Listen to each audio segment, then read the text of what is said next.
But let's talk about this report from Jeremy Fowler of ESPN.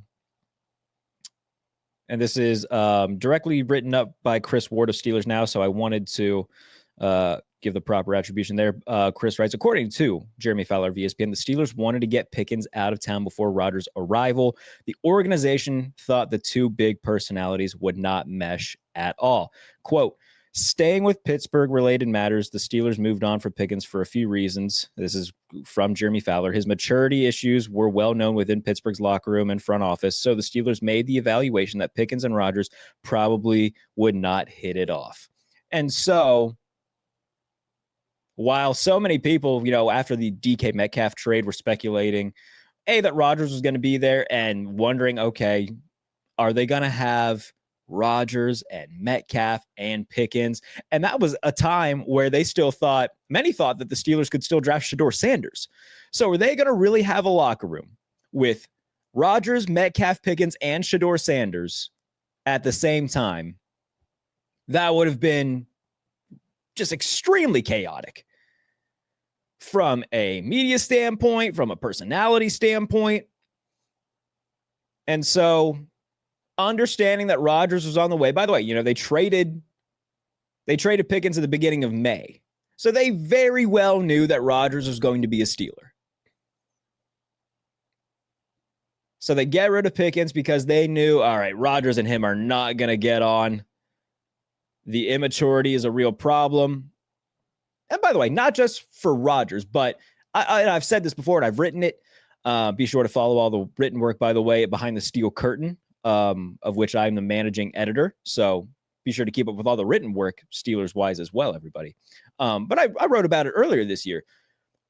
When the trade happened, I said it made sense both short-term and long-term because, the Rodgers thing, yes, that absolutely makes sense. Those two wouldn't have gotten on, and Rodgers wasn't going to have time for any of Pickens' BS. That's just, bluntly putting it, but that's how it is. Rodgers would not have dealt with that. And it would have boiled over and would have been a complete locker room mess, and it would have derailed any hopes that they would have had at a good season. But not just Rodgers. In the future, it's all but certain they are going to draft a quarterback in the first round in 2026. The draft is in Pittsburgh. It's a loaded quarterback class. Do you really want your rookie quarterback to be surrounded by an immature guy who constantly throws on-field tantrums, sets a bad example in terms of he constantly being late, reportedly, and just in the locker room not being the best presence from a maturity standpoint? Would you really want your rookie quarterback having a top target with that sort of mentality, that sort of attitude?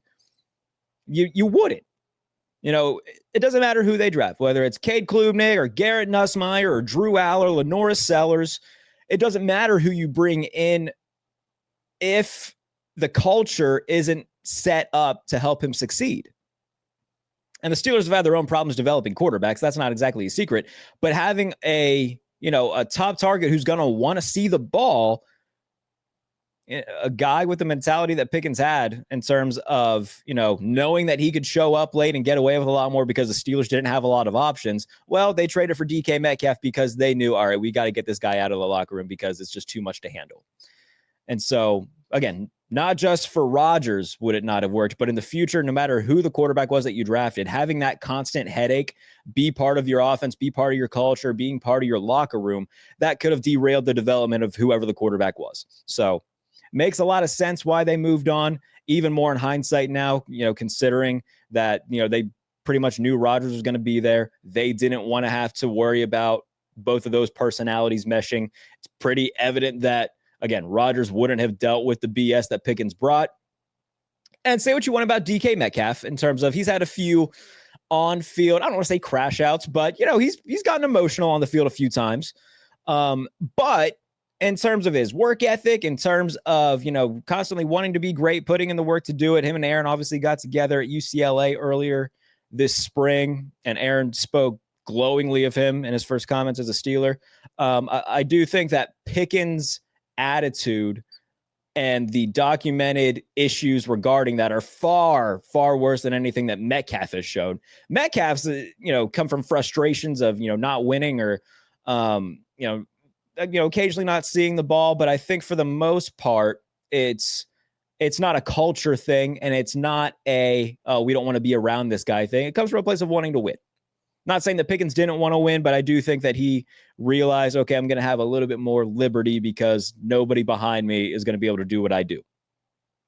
You remember he reportedly showed up late for the Christmas Day game against the Chiefs, to which Mike Tomlin afterwards pretended he had no idea what whomever the reporter was that asked the question about him being late. He just acted as if he didn't know what he was talking about. Like, all right, Mike. That answer tells us all that we need to know. So the constant headache, they had to get rid of him, knowing that Rodgers was going to be brought in and the two wouldn't have meshed. But also, in my opinion, makes sense long-term because you wouldn't want your rookie quarterback who you hope to be the future of your franchise in 2026 to have to deal with any of that. And they weren't going to pay him anyway. Had he not been a constant pain in the butt, they might have paid him. And we could have seen potentially a duo of DK Metcalf and George Pickens. But when you're constantly doing things that hurt the team and hurt your perception or the perception of you, those things add up. And for Pickens, there was a lot of them. And they had to move on and get him out of there. And it was the right decision to make. And I will see what comes of the Steelers going forward, but it was the right move to make. And I don't think that too many people would argue that at this point, considering everything that's come out since the trade happened.